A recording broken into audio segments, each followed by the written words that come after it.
Olá, povo de Deus, 34º domingo do tempo comum, 22 de novembro de 2020.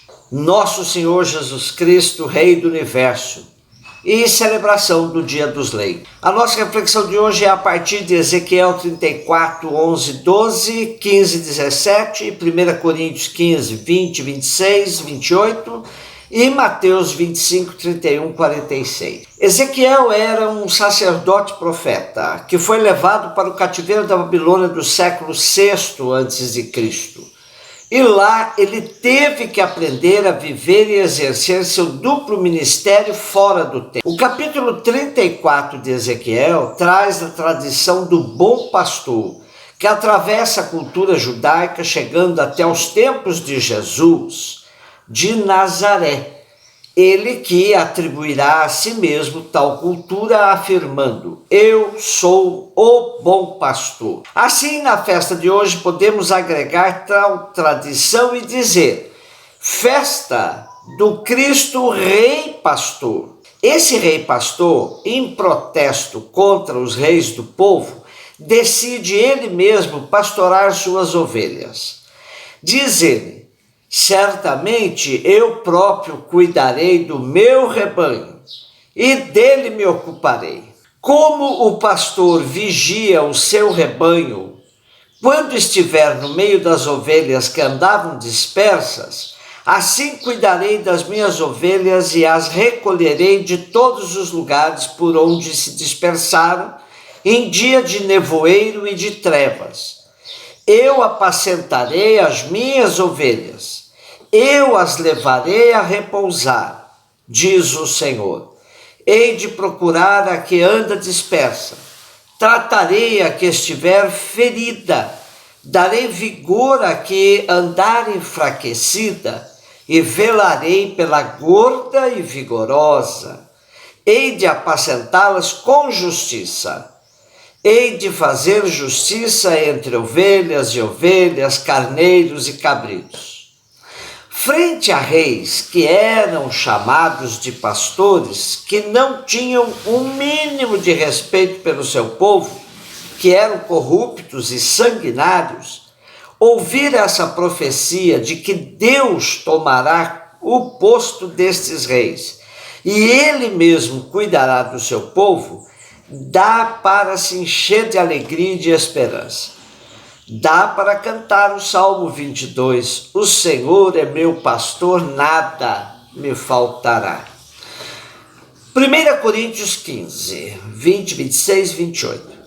A cidade de Corinto tinha uma das comunidades mais animadas, dentre as fundadas pelo apóstolo Paulo, que viveu por aí uns 18 meses, por volta dos anos 50 a 52, hospedado na casa de Priscila e Áquila, trabalhou e se dedicou à evangelização. A comunidade era composta por gregos muito simples, pobres mesmo. Alguns judeus também aderiram à comunidade, em menor número.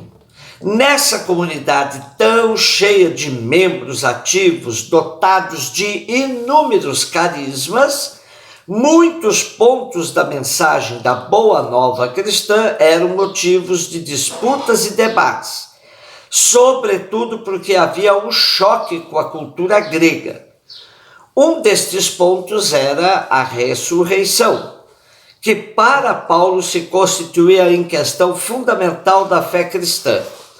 Ele, no texto de hoje, alicerça sua reflexão na ressurreição de Cristo e de todos os que aderirem ao Cristo. Os ressuscitados serão cidadãos do reino de Deus, que é o destino da nova humanidade dos ressuscitados. O reino de Deus será uma realidade onde egoísmo, injustiça, miséria, sofrimento, medo, pecado e até a morte, isto é, todos os inimigos da vida da humanidade, estarão ausentes definitivamente, pois terão sido vencidos por Cristo. Essa leitura foi escolhida para hoje, indicando que esse é o tipo de reinado do Cristo Rei. Mateus 25, 31, 46. Concluindo o ano litúrgico dedicado ao Evangelho de Mateus, ao que chamamos de ano A, temos a descrição do juízo final como fecho das 3 parábolas antecedentes que vimos nos 3 domingos anteriores e que já nos vinham preparando para essa narrativa. As parábolas da vigilância têm agora a conclusão indicando que o que está em jogo na vida dos cristãos e o que está em jogo e o que eles devem preparar para o momento derradeiro. O texto de hoje é muito claro e transparente demais. Fala por si mesmo, como diz o irmão luterano Arteno Wilson Speimer. É de uma clareza e simplicidade e radicalidade arrebatadoras o texto de hoje.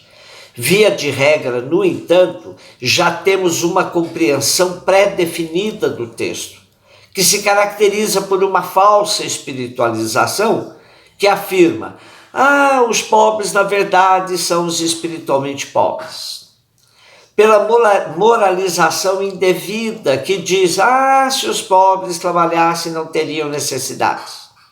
Ou pela tentativa esperta de definir a partir de critérios próprios os necessitados pessoais, dizendo: minha primeira responsabilidade é com a minha família e comunidade.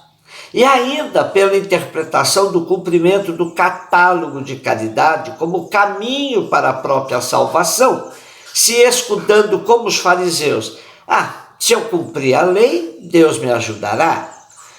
Por diferentes meios, o que se busca mesmo é tirar a radicalidade do texto.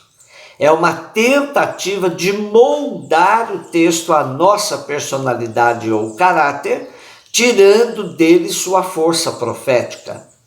Seremos julgados pelos pobres e pelo nosso relacionamento com eles. Isso basta. Na verdade, temos que deixar claro que tudo que fazemos nas nossas comunidades deve estar orientado para entendermos o critério do julgamento final.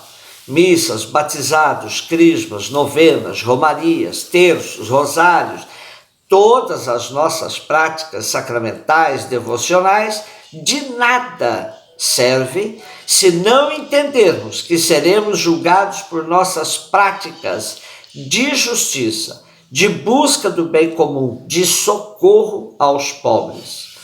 Como diz o teólogo espanhol José Antônio Parola, o que vai decidir a sorte final não é a religião na qual viveram, nem a fé que confessaram durante a vida. O decisivo é viver com compaixão, ajudando a quem sofre e necessita da nossa ajuda. O que se faz às pessoas famintas, imigrantes, indefesos, enfermos, desvalidos ou encarcerados, esquecidos por todos, está sendo feito ao próprio Deus, encarnado em Jesus de Nazaré. A religião mais agradável ao Criador é a ajuda ao que sofre. A parábola de Jesus nos obriga a fazer-nos perguntas bem concretas. Estou fazendo algo por alguém? A que pessoas posso prestar ajuda? O que faço para que reine um pouco mais de justiça, solidariedade e amizade entre nós? O que mais eu poderia fazer? A solenidade de Cristo Rei é uma celebração muito recente até na igreja. Foi o Papa Pio XI que a criou em 1925. Naquele contexto, a igreja via como necessário reafirmar a soberania real de Jesus e de seus ensinamentos em um mundo que ia cada vez mais se afastando do Senhor. Essa solenidade bem que poderia ser chamada de solenidade de Cristo Rei Pastor, pois estaria mais próximo daquilo que Cristo realmente foi.